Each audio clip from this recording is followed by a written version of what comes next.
What's up, guys? It's Luke. Today I'm going to be talking about how I would start my 100-pound weight loss journey all over again. So, if you don't know anything about me, I have lost 110 pounds so far.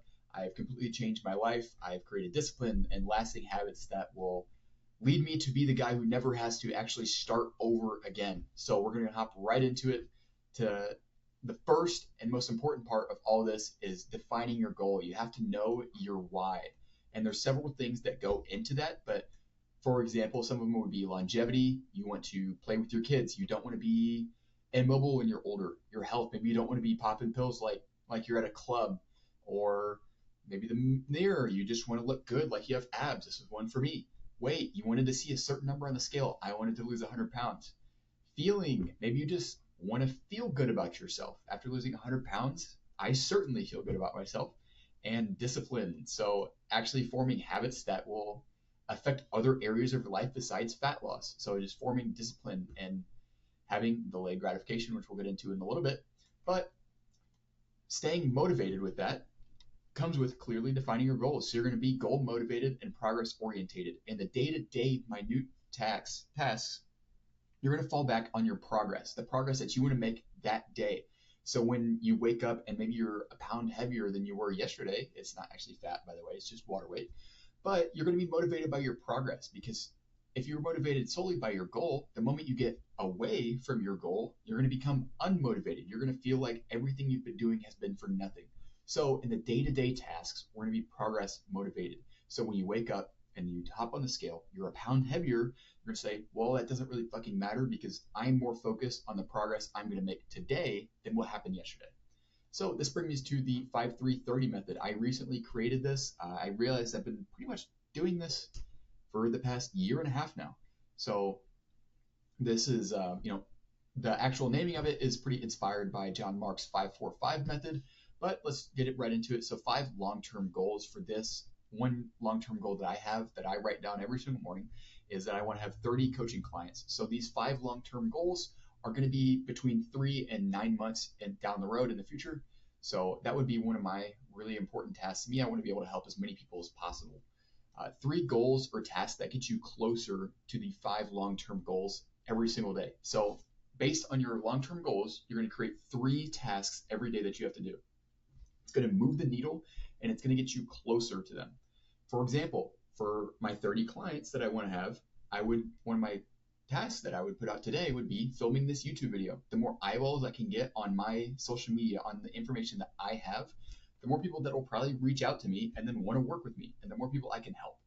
So that would be an example of that. 30 minutes walking. This is a really dead fucking simple one, but a lot of people would have struggles with this, and that's the point. The 30 minutes walking really isn't about getting activity in. It's about doing something that you don't want to do on a very daily basis.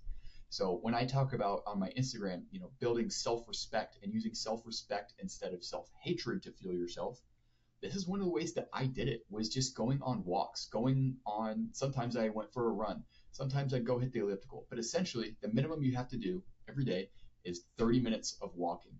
And aside from building self-respect and making you feel good about yourself, if you're outside and it's nice, you're going to feel good about that too. Every time that I go on one of these, if I'm feeling shitty before, like I just, feeling lazy and I don't want to do it, feeling unmotivated, then I come back and I feel really good. I feel fantastic. I feel like I'm ready to take on the day. And if it was the last thing that I did in the day, then I'd feel really good that I did that before I went to bed. And it would put me in a really good headspace every time I did it. So the next part of this is setting up your macronutrient split. So this is, the why, the who of this, of who you're going to become. This is the actual how. So we need all 3 macronutrients. There's a reason that I don't promote keto or carnivore. It's because there's a reason that we have these 3 macronutrients on Earth. It's because we need them. And muscle building, you're going to need protein and carbs and fats. Honestly, you need all 3 for muscle building. You can get away with 2, but it makes it a lot harder, and you're going to suffer in other areas too. But this is the reason we don't tank our protein just to drop more calories, is because our body's going to eat the protein and the fats, or eat the muscles and the fats, if we don't have any protein. So that's why we really need to focus on eating high protein. We're going to want about a gram per pound per day. So I'm about 210, so I need about 210 grams of protein per day minimum. Hormones. So all three of them really do play a factor into hormones, but the most important one is fat, and the one that will scare you or motivate you, hopefully not scare you into eating your dietary fats, is testosterone. If you don't eat enough fats, your testosterone is going to plummet and you're going to really feel like shit. So if you've ever done a crash diet and you've completely cut out dietary fats, this is probably why, because you crash your hormones. So for fats and hormone regulation, we need at least 0.2 to 0.3 grams of fats per pound of body weight. And hunger cues. Fats also play a big part of hunger cues.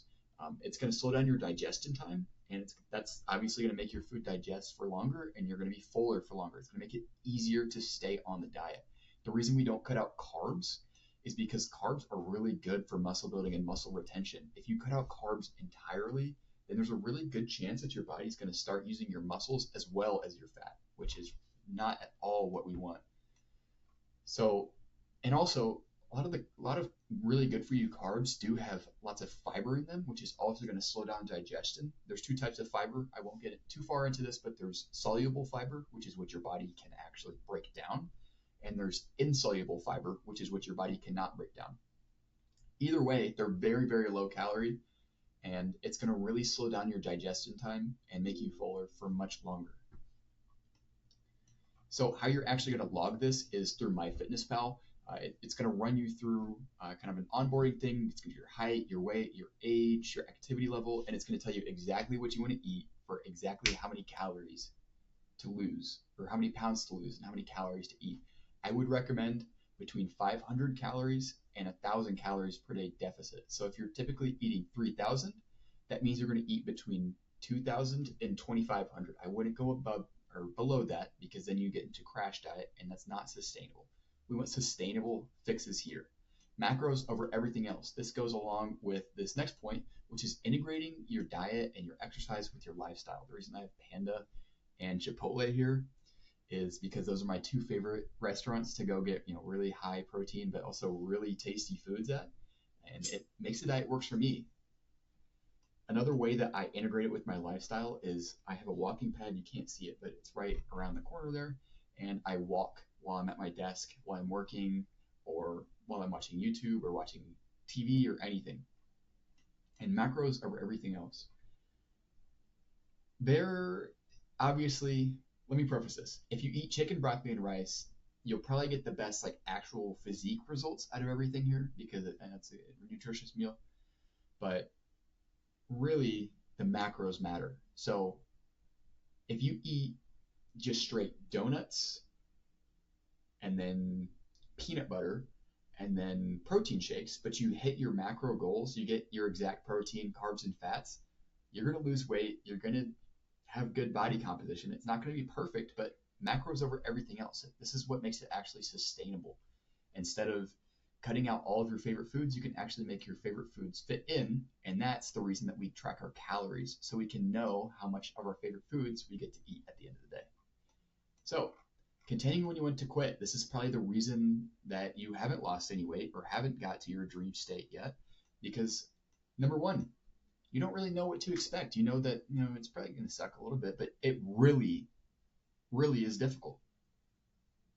It's daily, day after day after day after day, week after week, of saying no to yourself, of delaying your gratification. It's, you look into your pantry 20 times a day looking at that Reese's, and he's looking mighty fine, but you still can't eat it because you have to delay your gratification. And knowing what to expect is really a big part of this, because one of my old coaches for football told me to lean into the suck, which, as funny as that does sound, is very true, because every time that I feel like binging or stress eating, or I have a really bad craving and I don't want to do it, I lean into it. I'm like, this really sucks. I gotta lean into it. This sucks. I acknowledge that feeling. This sucks, but I knew it was going to be hard, and this is going to give me the results that I want to get. So that's leaning into it. That's knowing what to expect. It's not going to be easy. Anybody telling you weight loss or anything like that is easy is either one, lying to you, or two, literally has no idea what they're talking about. So do not listen to those people. It's going to be very difficult. It's not easy. Comfort versus progress. A lot of times you're going to have to choose your long-term progress over your short-term comfort. The way I frame this for myself when I went to, binge or cheat or whatever, is that I ask myself, do I want this short-term comfort over my long-term progress? And all of this ties in with delayed gratification, but I want my long-term progress means so much more to me than any short-term pleasures. It's pleasures versus progress, comfort versus progress. You get the gist. Delayed gratification is, I've talked about it already a little bit, but it's so important. Being able to tell yourself no in the moment so you can finally get what you're after months down the line will change your life, not just within fat loss, but within your career, within your relationships. Imagine how much better your marriage could be if you delayed gratification, or how you could get that promotion at work if you delayed gratification. Instead of going on your phone at work, you chose to work hard even though it sucks, and you got the promotion because of it. That's delayed gratification at work. It's not just a fat loss thing. If you notice, none of these are specifically about fat loss. I can be talking about whatever subject here and they would apply. And daily struggles versus long-term struggles. This goes along with goal motivated and progress orientated, but daily struggles are solved by leaning on your progress, by focusing, sorry about the zooming here, by focusing more on the progress, on becoming the person who has achieved the dream state, achieved your goal. When you face struggles in the short term, that's what you can lean on. When I face struggles and maybe I don't want to go on a walk, on the daily 30-minute walk, one way that I lean into that and lean on that is I say, well, what would the version of Luke who has achieved all my goals do? And he would go on the walk. And that's what you have to ask yourself. Sometimes it's not about the what, it's about the who. So you're becoming the person who has your goal, losing fat, looking good, getting to a weight, getting jacked, whatever. But your long-term struggles are solved by your goal. Because if you're like me, long-term struggles do intimidate you. So if I think about if I would have started at 320 and said, I want to lose 100 pounds, I'm like, holy shit. But you need to have the long-term goals, because after a month, if you've lost 10 pounds, it's like, great. If you don't have a goal, it's like, great. Okay, well, I guess I'll do it again.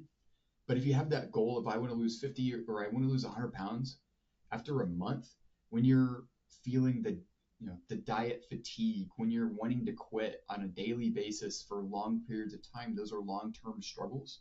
Lean into your goals. You say, I've made 10 pounds of progress down. I've lost 10 pounds of fat so far, and I'm 10% away from my goal. And that's motivating as hell.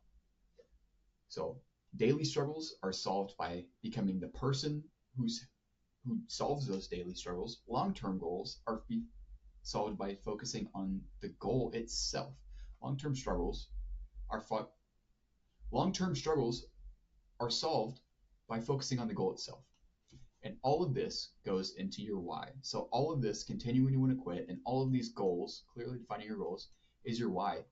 Your results will only ever be as good as your why. Everybody knows that you shouldn't crash diet. Everybody knows that, you should eat less and move more, but your why is actually the implementation of it. And this brings me to my last point. This is all a lot of information. I realize that. And if you want some actual implementation of this and not just go do it yourself, book a meeting with me on my Calendly link in the description below, or send me a message on Instagram with the name Change in it. And, we can talk about it. We'll book a one-to-one call and we'll talk about it. So hopefully all of this has been very helpful for you. I know it would have really been extremely helpful for me. I probably would have been able to retain a little bit more muscle mass, retain a little bit more strength, fight and win more mental battles, really is the important part with what I know now. So just keep your head in the game. And if you're just starting, set your goals. Remember, that's the first step. Set your goals.